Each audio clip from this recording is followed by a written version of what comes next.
Hello students, welcome to all. And जो previous lecture था अपन ने उसमें डिस्कस किया था कि आइडियल गैस इक्वेशन क्या होता है। आज अपन जो डिस्कस करेंगे वो होगा रियल गैसेस इक्वेशन जो है अपन कैसे निकालते हैं और रियल गैसेस होती क्या है, राइट। तो यहाँ पे अपन बात करेंगे रियल गैसेस का। तो पहले बात करते हैं अपन रियल गैसेस क्या होती हैं, राइट, और फिर उसकी इक्वेशन की बात करेंगे। और यहाँ पे अपन बात करते हैं रियल गैसेस की। तो रियल गैसेस क्या होता है? एक ऐसा गैस जो गैसेस लॉ को फॉलो नहीं करता है। मतलब गैसियस लॉ जो अपने थे, जैसे चार्ल्स लॉ था, बॉयल्स लॉ था, या अपने पास जो है अपन ने डिस्कस किया था कि जो गैलुसाक लॉ होता है, ये लॉज को फॉलो नहीं करती है, उसको अपन जो है रियल गैसेस कहते हैं। तो रियल गैसेस क्या होती हैं? जो आइडियल नहीं होती। यहाँ अपन ये कह सकते हैं कि it is the gases,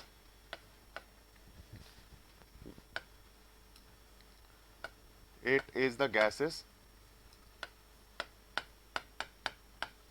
it is the gas which does not follow, which does not follow the gas law of gases, ideal gas laws, which do not follow the ideal gas laws। Ideal gas laws को follow नहीं करता है। जैसे example क्या लिख सकते हैं? Such as क्या बोल सकते हैं अपन? जो गैलुसाक लॉ था या चार्ल्स लॉ था, तो चार्ल्स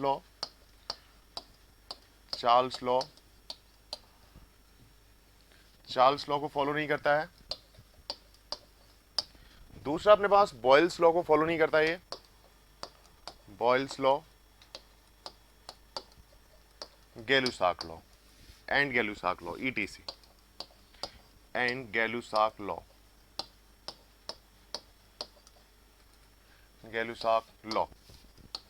राइट। तो ऐसा अपने पास जो है, ये ऐसा गैस होता है जो अपने पास जो है आइडियल गैस लॉस को फॉलो नहीं करता है, उसको अपन क्या बोलते हैं? रियल गैसेस कहते हैं, राइट।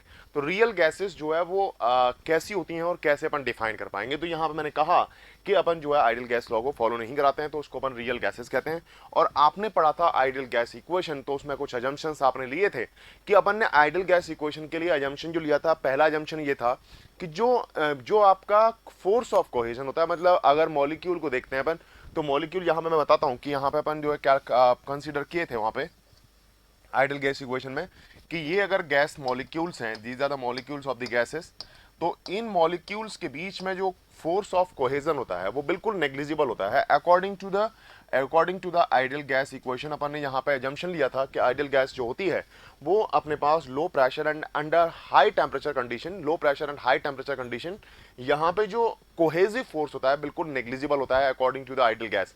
बट अपन यहाँ पे बात करते हैं कि जैसे जैसे अपन प्रेशर को बढ़ाते जाते हैं, डेफिनेटली अपने पास जो है ये जो डेविएशन है वो दिखाई देता है कि जो कोहेजिव फोर्स है वो आपको कुछ ना कुछ एक्स्ट्रा वैल्यू मिलती है। तो कोहेजिव फोर्स जो है वो आपको नेग्लिजिबल नहीं कर सकते in case of real gases. तो यहाँ पे जो कोहेजिव फोर्स आपने नेग्लेक्ट किया था in case of ideal gas, और यहाँ पे अपन जो है इसको नेग्लेक्ट नहीं कर सकते हैं। तो यहाँ पे लिखेंगे अपन फोर्स ऑफ कोहेजन जो होता है, force of cohesion is not equal to zero, right. ये जीरो नहीं होगा। पहले अपन ने इसको नेग्लेक्ट कर दिया था, नेग्लिजिबल था, इसकी वजह से अपन ने नेग्लेक्ट कर दिया था। लेकिन अब अपने पास जो मॉलिक्यूल हैं, उन गैसेस के मॉलिक्यूल वो आपस में अट्रैक्टेड है, और अट्रैक्टेड है तो फोर्स ऑफ कोहेजन की वैल्यू जो है वो जीरो नहीं होगी, राइट। और जब फोर्स ऑफ कोहेजन की वैल्यू जीरो नहीं होगी तो इसका मतलब ये हुआ कि आइडियल गैस इक्वेशन में जो प्रेशर लगा था, देखिए अगर ये अपने पास जो है यहाँ पे देखें अपन, तो ये मॉलिक्यूल एक दूसरे से बंधे हुए होंगे। जब ये बंधे हुए होंगे तो ऐसा फील होगा कि यहाँ पे रियल गैसेस की तुलना में, रियल गैसेस में जो प्रेशर होता है, देखिए रियल गैसेस में प्रेशर क्या होगा? कम लगेगा। और आइडियल गैस में जो प्रेशर था वो ज्यादा लगता था, अगर वॉल की बात करते हैं, राइट। क्योंकि आपने अगर दो बॉडी हैं वो अपने पास बंधी हुई हैं एक दूसरे से, तो डेफिनेटली उन्हें वो रैंडमनेस बहुत धीरे धीरे करेंगे, तो प्रेशर भी वो जो है अपने पास जो है कम लगाएंगे इस वॉल पे। तो अपन डेफिनेटली यहाँ पे कह सकते हैं कि जो आइडियल गैस था उसमें आइडियल पी आइडियल, मतलब प्रेशर आइडियल के केस में जो था वो अपने पास क्या था? कम था, ज्यादा था। और रियल के केस में जो प्रेशर था वो क्या था? कम था, राइट। तो रियल के केस में जो प्रेशर था वो कम था, क्योंकि ये जो मॉलिक्यूल हैं, दीज मॉलिक्यूल्स आर, जो मॉलिक्यूल्स हैं वो एक दूसरे से कैसे हैं? अट्रैक्टेड हैं। तो इसकी वजह से अपन जो है पी आइडियल जो है वो ज्यादा होता है और पी रियल की वैल्यू जो है वो कम होगी, राइट। अब अपन यहाँ पे बात करते हैं कि यहाँ पे पहला अजम्पशन आपको क्लियर हुआ कि पहला अजम्पशन क्या था कि इन दोनों मॉलिक्यूल के बीच में जो फोर्स ऑफ कोहेजन होता है वो बिल्कुल नेग्लिजिबल होता है, और यहाँ पे अपन आइडियल गैस के बारे में बात कर रहे थे, और यहाँ पे अपन जो है कुछ ना कुछ इसमें जो है क्या लेंगे, अपन फोर्स ऑफ कोहेजन की वैल्यू लेंगे। तो फोर्स ऑफ कोहेजन की वैल्यू लेंगे तो पी आइडियल ज्यादा होगा और पी रियल की वैल्यू क्या होगी, कम होगी, राइट। अब अपन बात करते हैं दूसरा, अपने पास दूसरा जंक्शन क्या था। दूसरा जंक्शन ये था कि जो वॉल्यूम होता है, अगर एक सिंगल मॉलिक्यूल का अपन वॉल्यूम देखें तो वो जो वॉल्यूम होता है सिंगल मॉलिक्यूल का वो नेग्लिजिबल होता है as compare to total volume of the gas, right. तो total volume of the gas जो है वो ज्यादा है और एक सिंगल मॉलिक्यूल का वॉल्यूम जो है वो बहुत कम है, नेग्लिजिबल है, according to the ideal gas equation. वहां जो आप अजम्पशन लिए हैं वो ये लिए कि पी अपने पास जो होता है वो एक तो अपने पास फोर्स ऑफ कोहेजन 0 होता है, पहला अजम्पशन आइडियल गैस की इक्वेशन का ये था। दूसरा क्या था कि सिंगल मॉलिक्यूल है, इस सिंगल मॉलिक्यूल का जो वॉल्यूम होता है वो होल वॉल्यूम की तुलना में बहुत कम होता है। लेकिन अगर रियल गैसेस की बात करते हैं तो कुछ ना कुछ अपने पास उसका वॉल्यूम जरूर होगा। तो यहां पे अपन कह सकते हैं कि रियल गैसेस का वॉल्यूम ज्यादा होता है एज कंपेयर टू किसके, आइडियल गैस इक्वेशन के, राइट। तो मैं यहां पे कह सकता हूं आइडियल गैस इक्वेशन। तो आप देख पा रहे होंगे कि अगर अपन यहां पे देख पाए तो यहां पे दो चीजें आपको समझ में आ रही होंगी कि अपन आइडियल गैस इक्वेशन को अपन वान डर वाल गैस इक्वेशन में कन्वर्ट कर सकते हैं, और वान डर वाल गैस इक्वेशन जो होता है वो रियल गैसेस के लिए अप्लाई होता है, राइट। तो मैं यहां पे लिखता हूं वान der Waal gas equation, van der Waals gas equation, right. Van der Waal gas equations, देखिए वान डर वाल गैस इक्वेशन है ये रियल गैसेस के लिए अप्लाई होता है, राइट। तो मैं यहां पे लिख सकता हूं इट इज एप्लीकेबल फॉर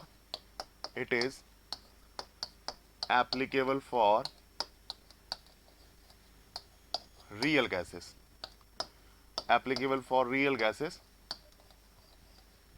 किसके लिए एप्लीकेबल होता है, रियल गैसेस के लिए। It is applicable for the real gases. अगर अपन रियल गैसेस की बात करते हैं तो P plus A upon V square, और ये जो वान डर वाल गैस इक्वेशन है ये कैसे दिया था, P plus A upon V square V minus B is equal to R T, right. अब इसको अपन जो है वान डर वाल गैस इक्वेशन कहते हैं, और ये इक्वेशन किसके लिए वैलिड होता है, this equation is applicable for the real gases, right. और जो आइडियल गैस इक्वेशन देखिए कैसे बना, पहले देखिए इसको, देखिए अगर अपन रियल में कुछ वैल्यू जोड़ दें, रियल में कुछ वैल्यू को जोड़ दें, जो प्रेशर लग रहा है उसमें कुछ वैल्यू जोड़ दें तो आइडियल के बराबर हो जाएगा, और अगर रियल में से कुछ घटा दें तो अपने पास आइडियल के बराबर हो जाएगा, राइट।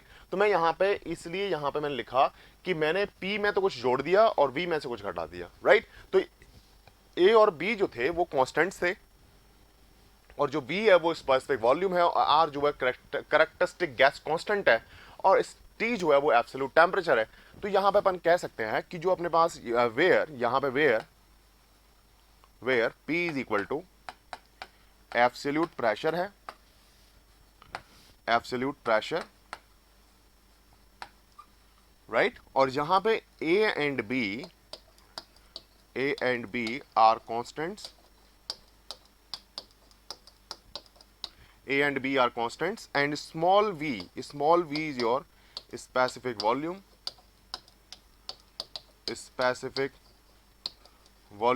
right, specific volume है, और T जो है वो absolute temperature है, and R is your gas constant, right. इसको अपन आइडियल गैस इक्वेशन कहते हैं, सॉरी इसको अपन वान डर वाल गैस इक्वेशन कहते हैं। और वान डर वाल गैस इक्वेशन आपके एग्जाम में कई बार यूनिवर्सिटी एग्जाम्स में पूछी जाती है, तो इसलिए मैंने यहाँ पे डिफाइन किया कि वान डर वाल गैस इक्वेशन क्या होता है, राइट। तो ये आपको यहाँ पे ध्यान रखना है कि जो A अपॉन वी स्क्वायर है, ये A अपॉन वी स्क्वायर जो है वो फोर्स ऑफ कोहेजन है, और B जो है वो क्या है, यहाँ पे अपन कह सकते हैं कि A अपॉन वी स्क्वायर जो है वो क्या है, फोर्स ऑफ कोहेजन, और V जो है वो अपने पास को वॉल्यूम है, राइट। तो मैं यहाँ पे लिख सकता हूँ this is A and B are constants, but आप यहाँ पे कह सकते हैं कि A जो है वो अपने पास यहाँ पे A अपॉन वी स्क्वायर जो है वो फोर्स ऑफ कोहेजन है, फोर्स ऑफ कोहेजन की वजह से जो फोर्स लगा उसकी वजह से जो प्रेशर डेवलप हुआ उसको अपन A अपॉन वी स्क्वायर कहते हैं। दूसरा अपने पास B जो है वो को वॉल्यूम है, राइट।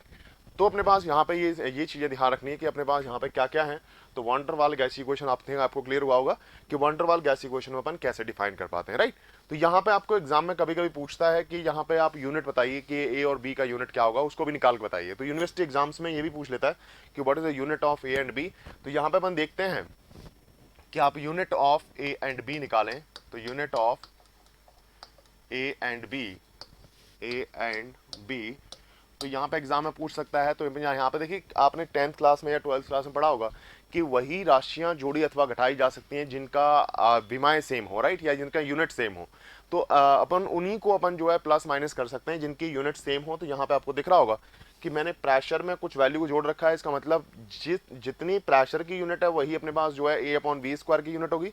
सिमिलरली v की जो यूनिट होगी वही b की यूनिट होगी, राइट, क्योंकि अपने यहाँ पे घटा रखा है, यहाँ पे जोड़ रखा है। तो यहाँ पे अपने पास जो वैल्यू होगी, मैं यहाँ पे कह सकता हूँ कि जो यूनिट ऑफ b होगा, unit of b, this value is equal to unit of v, और v स्पेसिफिक वॉल्यूम है। तो स्पेसिफिक वॉल्यूम का यूनिट जो है वो मीटर क्यूब पर केजी होता है, आपको पता होगा। तो इसको अपन मीटर क्यूब पर केजी लिख सकते हैं। तो ये इसका यूनिट हो जाएगा, unit of b, unit of b is equal to कितना हो जाएगा, this value becomes metre cube per KG, right. अब कभी कभी एग्जाम में पूछा यूनिट ऑफ ए कितना होगा, तो अपन यहाँ पे यूनिट ऑफ ए देखते हैं, यूनिट ऑफ ए, राइट। अब देखिए यूनिट ऑफ ए कैसे निकालेंगे। तो यूनिट ऑफ ए की वैल्यू अपन कैसे निकालते हैं, तो यहाँ पे आता है unit of a, this value is equal to, देखिए unit of A upon B square, वो यूनिट होगी, वो अपने पास होगी यूनिट ऑफ प्रेशर, राइट। जो यूनिट प्रेशर की होगी वही ए अपॉन बी स्क्वायर की होगी। तो मैं यहाँ पे लिख सकता हूँ a upon B square is metre cube per kg का स्क्वायर, ठीक है। और unit of P is newton per metre square, और न्यूटन को अपन क्या लिख सकते हैं, न्यूटन को लिख सकते हैं kilogram metre per second square, right. Kilogram metre per second square is newton, और यहाँ पे आपको पता होगा कि मीटर जो है वो अपने पास मीटर स्क्वायर हो जाएगा। तो यहाँ से अपन जो है इसको कैंसल आउट कर सकते हैं। तो यहाँ पे वैल्यू बचेगी KG upon metre into second square, right. अब आप देखिएगा कि अगर मुझे ए का यूनिट निकालना है तो डेफिनेटली अपने पास इसका मल्टीप्लाई कर दूंगा। तो यहाँ पे जो आंसर आएगा, this value becomes unit of A is equal to, ये उधर जाएगा तो स्क्वायर हो जाएगा 10 की पावर 6 हो जाएगा। 6 से अपन एक पावर को कैंसिल आउट कर सकते हैं, तो 10 मीटर की पावर 6 और डिवाइड में केजी का स्क्वायर आ जाएगा, केजी का स्क्वायर, और उधर अपने पास जो है वो केजी है और डिवाइड में मीटर इंटू सेकेंड स्क्वायर है, राइट। तो आप देख पा रहे होंगे कि इसमें से जो कैंसिल आउट होगा वो केजी से एक केजी कैंसिल आउट हो जाएगा और एक मीटर से इसका मीटर कैंसिल आउट हो जाएगा। तो यहाँ पे जो बचेगा वो मीटर की power 5 divide by KG into second square बचेगा, राइट। ये अपने पास यूनिट जो होगी वो यूनिट होगी यूनिट ऑफ ए। किसका यूनिट हो जाएगा ये, unit of A. Any problem, समझ में आ गया होगा, राइट। तो आपको यहाँ पे यूनिट ऑफ ए निकालने के लिए देखिए unit of A upon B square, it में भी ए का unit check, let me check कर लेते हैं एक बार। तो मीटर क्यूब पर केजी था, इसका स्क्वायर कर दिया। Unit of pressure this Newton per metre square, kilogram metre पर सेकंड स्क्वायर, और यहाँ पे मीटर स्क्वायर से डिवाइड किया क्योंकि अपने पास प्रेशर था। तो यहाँ पे न्यूटन जो होता है किलोग्राम मीटर पर सेकंड स्क्वायर होता है, यहाँ मीटर स्क्वायर हो गया, देन अपने पास मीटर से मीटर कैंसिल हो गया, तो किलोग्राम पर मीटर सेकंड स्क्वायर बच गया, राइट। इसको मैंने यहाँ पे लिखा कि इसको उधर मल्टीप्लाई करेंगे तो मीटर की पावर 6 हो जाएगा, केजी का स्क्वायर हो जाएगा, और इंटू में KG upon metre into second square होगा, देन मीटर से मीटर कैंसिल आउट होगा, 5 मीटर बचेगा। तो यहाँ से अपन जो है वैल्यू निकाल सकते हैं, राइट। दिस इज योर, इसको अपन बोलते हैं रियल गैसेस और इसको अपन बोलते हैं van der Waal gas equation, right. तो ये कभी कभी एग्जाम में पूछ लेता है कि अपने पास यूनिवर्सिटी एग्जाम्स में जब ये पूछा जाता है तो आपको ध्यान रखना है कि अपन कैसे इसको फाइंड कर सकते हैं, ठीक है। आई थिंक क्लियर हुआ होगा। तो यहाँ तक आपको समझ आया होगा कि मैंने जो वान डेर वाल गैस इक्वेशन या रियल गैस इक्वेशन पढ़ाया तो ये आपको क्लियर हुआ होगा, राइट। आइडियल गैस इक्वेशन से ये डिफरेंट है क्योंकि अपने पास वहाँ पे आइडियल गैस इक्वेशन में 2 जंक्शन ले रखे हैं आपने। कौन से जंक्शन ले रखे हैं, पहला जंक्शन आपने लिया है कि एक तो आप जो है जो फोर्स ऑफ कोहेजन है, 2 मॉलिक्यूल के बीच में जो फोर्स लग रहा है वो बिल्कुल नेग्लिजिबल है। दूसरा अपने जंक्शन लिया था आइडियल गैस इक्वेशन में कि जो वॉल्यूम होता है एक सिंगल मॉलिक्यूल का वो whole volume of the gas की तुलना में बहुत कम होता है। उसको आप नेग्लेक्ट कर सकते हैं। लेकिन ऐसा अगर वास्तविक रूप से देखें तो वहां पे ऐसा नहीं होता है, तो यहाँ पे अपन ने एजम्पशन उसको हटा दिया और यहाँ पे अपन ने जो इक्वेशन लगाया वो वान डेर वाल गैस इक्वेशन था, राइट। तो यहाँ पे मैंने आपको क्लियर हुआ होगा कि वान डेर वाल गैस इक्वेशन क्या होता है। चलिए, thank you so much, next class में मिलते हैं। Okay, thank you class. If you really like the video, hit the like button, share the video, comment on our video and subscribe to our YouTube channel and press the bell icon for the latest updates. Thank you.